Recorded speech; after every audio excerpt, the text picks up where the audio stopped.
PV അൻവറിനെ തള്ളിപ്പറഞ്ഞ മുഖ്യമന്ത്രി ADGP Ajith കുമാറിനെയും P ശശിക്കും ഒപ്പമാണെന്ന് K Muraleedharan. Ajith കുമാറിനെയും ശശിയെയും മുഖ്യമന്ത്രി സംരക്ഷിക്കുകയാണ്. മുഖ്യമന്ത്രിയുടെ ദൂതനായാണ് ADGP RSS നേതാക്കളെ കണ്ടത്. ഇന്ന് വാർത്താസമ്മേളനത്തിൽ മുഖ്യമന്ത്രി സ്വീകരിച്ചത് ഏകാധിപതിയുടെ ശൈലിയാണെന്നും CPIയുടെ ആരോപണങ്ങൾക്ക് പോലും മറുപടി പറയാൻ മുഖ്യമന്ത്രി തയ്യാറായില്ല എന്നും അദ്ദേഹം പറഞ്ഞു. പിണറായി വിജയൻ അധികാരത്തിലിരിക്കുന്ന ഓരോ സമയവും CPIയുടെ നാശമാണെന്നും പൂരം കലക്കിയതിൽ ജുഡീഷ്യൽ അന്വേഷണം വേണമെന്നും K മുരളീധരൻ ആവശ്യപ്പെട്ടു.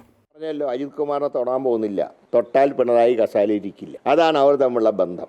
നരേന്ദ്രമോദിയും പിണറായിയും തമ്മിലൊരു പാലമാണ് അജിത് കുമാർ എന്ന് ഞങ്ങളൊക്കെ വിശ്വസിക്കുന്നു. പൂരം കലക്കിയ റിപ്പോർട്ട് 24-ാം തീയതിക്കകം തരണമെന്ന് പറഞ്ഞു. ഈ റിപ്പോർട്ട് DGPനെ മുഖ്യമന്ത്രി ഏൽപ്പിച്ചുവെങ്കിൽ DGP അത് മുഖ്യമന്ത്രിയുടെ നിർദ്ദേശപ്രകാരം, അത് മുഖ്യമന്ത്രി അംഗീകരിക്കുന്നില്ലെങ്കിൽ നമുക്ക് മനസ്സിലായി, ADGPനെ ഏൽപ്പിക്കുക. പൂരം കലക്കിയതിൻ്റെ മുഖ്യ കാർമ്മികനെന്ന് ഞങ്ങൾ ആരോപിക്കുന്ന, CPIക്കാർ ആരോപിക്കുന്ന അജിത് കുമാറിൻ്റെ റിപ്പോർട്ടാണെങ്കിൽ അത് 24-ാം തീയതി വരെ ഞങ്ങൾക്ക് കാത്തിരിക്കേണ്ട കാര്യമില്ല.